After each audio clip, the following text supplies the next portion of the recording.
जय हिंद दोस्तों, मैं किशन आप सबका स्वागत करता हूं और शुरू करते हैं आज के डिफेंस समाचारों को।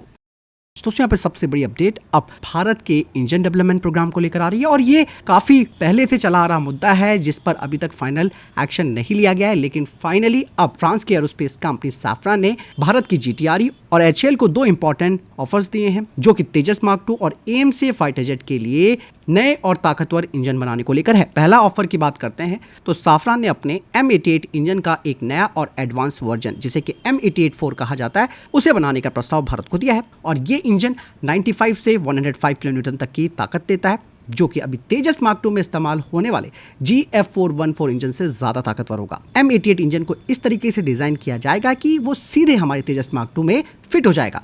मतलब साफ है कि कोई स्ट्रक्चरल बदलाव करने की हमें जरूरत नहीं पड़ेगी तेजस मार्क 2 में, और इससे ऑब्वियस सी बात है टाइम और पैसा दोनों बचेगा। इवन इसी इंजन के लिए पूरी टेक्नोलॉजी ट्रांसफर फ्रांस भारत के साथ करने के लिए तैयार है। मतलब साफ है कि इससे भारत में इंजन बनाने की क्षमता बढ़ेगी। अब यहाँ पर दूसरे प्रस्ताव की भी बात कर लेते हैं जो कि 120 किलोन्यूटन थ्रस्ट क्लास के इंजन को लेकर है। ये AMCA के लिए उन्होंने ऑफर किया।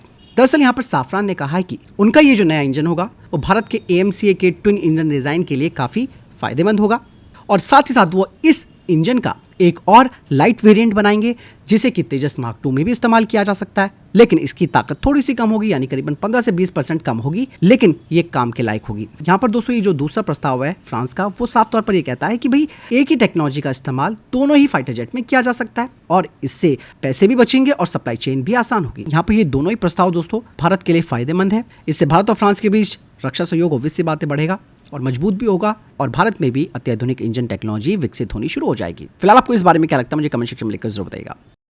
वहीं दोस्तों एरोनॉटिकल डेवलपमेंट एजेंसी यानी कि ADA के अधिकारियों ने ऑफिशियली TEDBF के कॉकपिट मॉकअप सेल का डेवलपमेंट शुरू कर दिया है जो कि भारतीय नौसेना के इस फाइटर जेट प्रोग्राम के लिए काफी महत्वपूर्ण माना जा रहा है। और ये मॉकअप शेल दोस्तों एक तरीके का नकली डेमो कॉकपिट होगा जो कि विमान के असली डिजाइन का परीक्षण करने और पायलट की पहुंच यानी कि रीच और आराम की स्टडी करने के लिए डेवलप किया जा रहा है। ये जो TEDBF का कॉकपिट मॉकअप शेल है दोस्तों, इस कॉकपिट शेल को दोस्तों पहिए यानी कि टायर्स, जैक और माउंटिंग चेसिस के साथ तैयार किया जाएगा और ADA इसका 3D मॉडल अपने चुने गए वेंडर्स को देगा, लेकिन इन वेंडर्स को दोस्तों ADA के साथ गोपनीयता का समझौता साइन करना होगा और फिर ये जो वेंडर है वो ADA के साथ मिलकर फैब्रिकेशन ड्राइंग को तैयार करेगा। कुल मिलाकर ये कहा जा सकता है कि ADA के द्वारा शुरू किया गया ये मौका प्रोजेक्ट TEDBF फाइटर जेट के डिजाइन और परीक्षण में काफी महत्वपूर्ण भूमिका निभाएगा और इस पहल को आप समझ सकते हैं कि ये इंडियन नेवी के स्वदेशी फाइटर जेट बनाने की दिशा में काफी महत्वपूर्ण कदम है।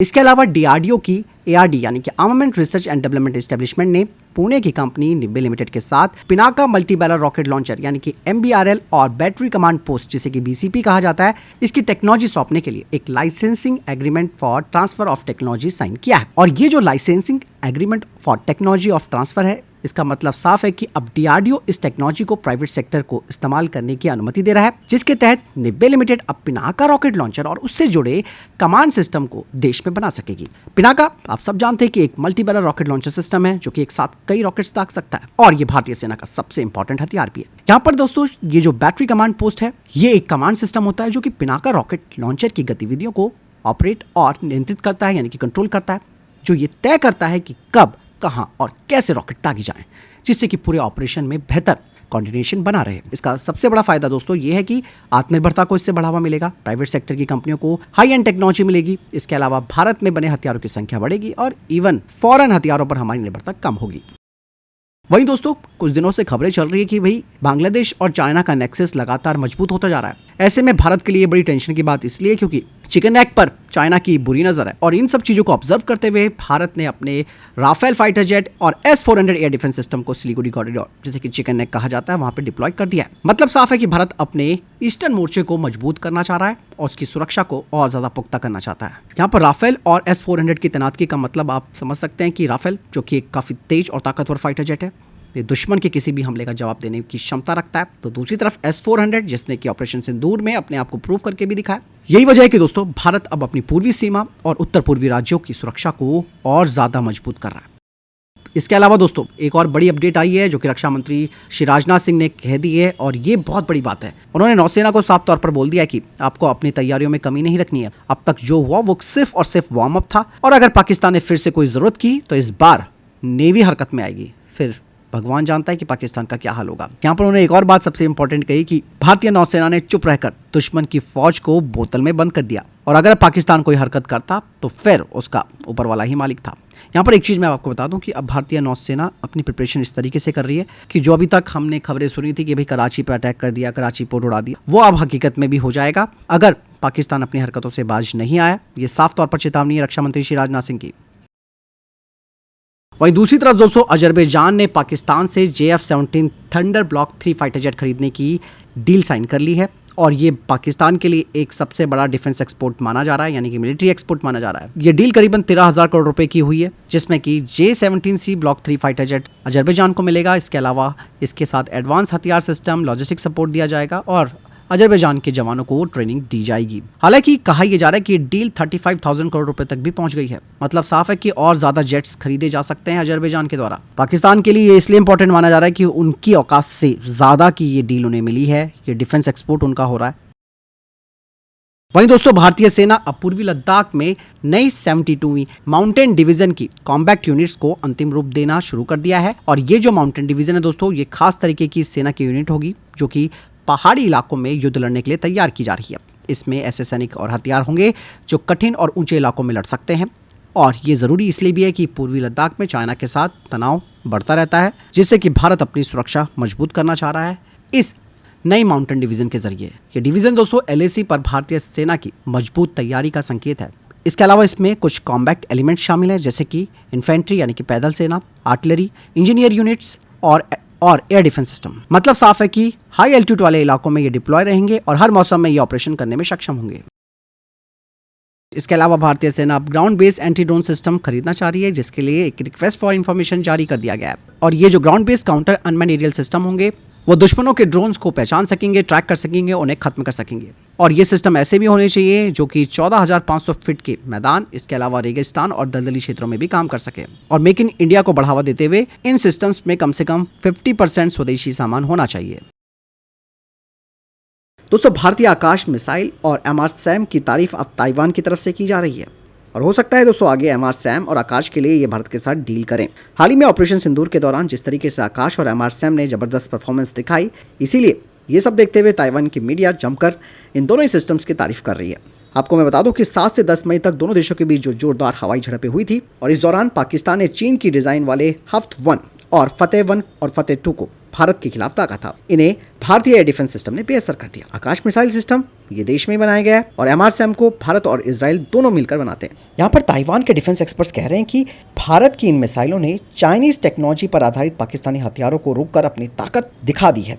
हालांकि यहाँ पर पाकिस्तान दावा करता है कि फतेह-1 और 2 रॉकेट्स जो हैं उसने खुद डिजाइन की, लेकिन इंटरनेशनल डिफेंस एक्सपर्ट साफ तौर पर कहते हैं कि भाई पाकिस्तान के पास खुद की अपनी कोई टेक्नोलॉजी नहीं है, चाइना की टेक्नोलॉजी पर ही उन्होंने इन चीज़ों को डेवलप किया और ये सारे हथियार भारत के सामने फेल हो गए। आपको बता दें कि आकाश, MR-SAM, S-400, इसके अलावा DRDO का बनाया गया D4 एंटी ड्रोन सिस्टम, इन सब ने एक लेयर बना दी थी पाकिस्तान के खिलाफ। ताइवान का ये सपोर्ट दिया जाना दोस्तों, जैसे मैंने कहा ना कि कुछ ना कुछ बड़ी डील की तरफ इशारा करता है। लेट्स सी क्या होता है, लेकिन इतना है कि इस जंग ने दुनिया के सामने चाइना की पोल खोल के रख दी और इवन कल चाइना ने साफ तौर पर दोस्तों पाकिस्तानियों के मुंह पे तमाचा जड़ दिया जब उन्होंने बोला कि भैया PL-15 मिसाइल जो है उनका एक्सपोर्ट वेरिएंट है, कई जगह हमने इसको शोकेस किया हुआ है। लेकिन मैं आपको बता दूं कि शोकेस करना अलग है और दागना अलग है। ठीक है, भारत के पास तो ये मिसाइल एज इट इज़ मिल गई है। अब चीनियों को ये डर लग रहा था कि भाई कहीं उनकी इस मिसाइल का रिवर्स इंजीनियरिंग भारत ना कर ले। अब रिवर्स इंजीनियरिंग का मतलब जो काम अभी तक ये चीनी करते हैं वो भारत पे आरोप लगा रहे हैं। जब ये बात खुल गई कि भाई एक्सपोर्ट वेरिएंट जो है वो डिग्रेड वाले होते हैं और चाइना कह रहा है कि भाई हमें कोई फ़र्क नहीं पड़ता, तो अब फ़र्क किसको पड़ता है, जग जाहिर है। आज से 1-1.5 साल पहले की खबर आप सबको मैं बताना चाहूँगा, जब अजरबैजान ने कहा था कि भाई भारत का आकाश मिसाइल डिफेंस सिस्टम केवल कागज़ पर ही दिखता है और इसकी असली ताकत कुछ नहीं है।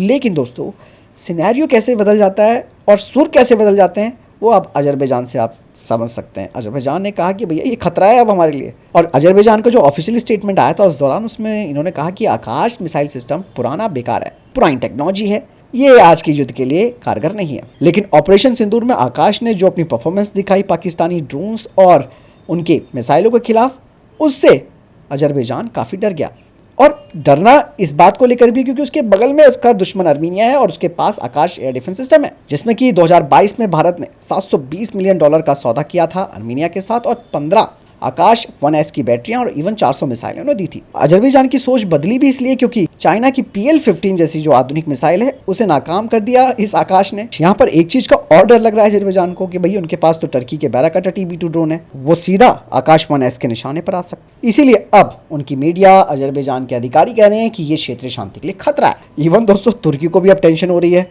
कि भाई ड्रोन बना करके उसने दुनिया में अपना नाम कमा लिया था, लेकिन अब उसको टेंशन ये इस बात की हो गई कि भैया आकाश एयर डिफेंस सिस्टम के आगे तो भैया ये तो कुछ चलेगा ही नहीं, आगे उनके ड्रोन्स तो फेल हो जाएंगे, इसीलिए उसको भी टेंशन हो रही है। तो कुल मिलाकर ये कह सकते हैं कि आकाश 1S न सिर्फ एक कागजी सिस्टम है बल्कि कॉम्बैट प्रूवन सिस्टम है, भरोसेमंद हथियार अब ये बन चुका है। वहीं दोस्तों LCA तेजस मार्क 1A में भी अब एक बड़ा अपग्रेड किया गया है और अब तेजस फाइटर जेट को -5 हेलमेट मिलेगा जो कि -4 की जगह लेगा, क्योंकि मार्क 1A जो है वो काफी आधुनिक फाइटर जेट है, इसीलिए इसमें -5 हेलमेट माउंटेड डिस्प्ले सिस्टम लगाया जा रहा है। और ये -5 हेलमेट दोस्तों कई सारी सुविधाओं के साथ आता है। इसे इजरायली एल्बिट सिस्टम ने तैयार किया है। इसके जरिए पायलट अपने सिर को घुमाकर टारगेट को चुन सकता है, उन पर अटैक कर सकता है। और इसमें बेहतर नाइट विजन और ज्यादा फील्ड ऑफ व्यू है जिनका एयरक्राफ्ट के सिस्टम के साथ इंटीग्रेशन है। ये पायलट की सिचुएशनल अवेयरनेस को बढ़ाएगा। मतलब साफ है कि ये जो -5 है वो काफी आधुनिक है, लेकिन प्रॉब्लम क्या है कि ये विदेशी टेक्नोलॉजी है। तेजस के मार्क 1A वेरिएंट में अभी भी 35% विदेशी कंपोनेंट्स हैं, इसीलिए भारत को अब इसी तरीके के HMDS जैसे सिस्टम को स्वदेशी बनाना जरूरी हो गया है। तो अब हाइपरसोनिक ब्रह्मोस मिसाइल पर काम शुरू हो चुका है। इसके अलावा 800 किलोमीटर की मारक क्षमता वाले ब्रह्मोस ER का प्रोडक्शन शुरू हो चुका है और यही नहीं, पनडुब्बी से लॉन्च किए जाने वाले वेरिएंट का जल्द से जल्द परीक्षण किया जाएगा और फिर इसे P-75I सबमरीन्स में भी शामिल किया जाएगा। इसके अलावा कोचिन शिपयार्ड ने भारतीय नौसेना के लिए 8वें और आखिरी anti submarine warfare shadow watercraft Mahe class corvette की कील रखी है। तो फिलहाल ये थे अभी तक के टॉप डिफेंस अपडेट। वीडियो के संबंध में कोई प्रश्न, जवाब या आपका कोई सवाल है कमेंट सेक्शन में लिखकर जरूर पूछिएगा। वीडियो को लाइक और शेयर जरूर कीजिएगा। ख्याल रखिएगा अपना। जय हिंद, वंदे मातरम।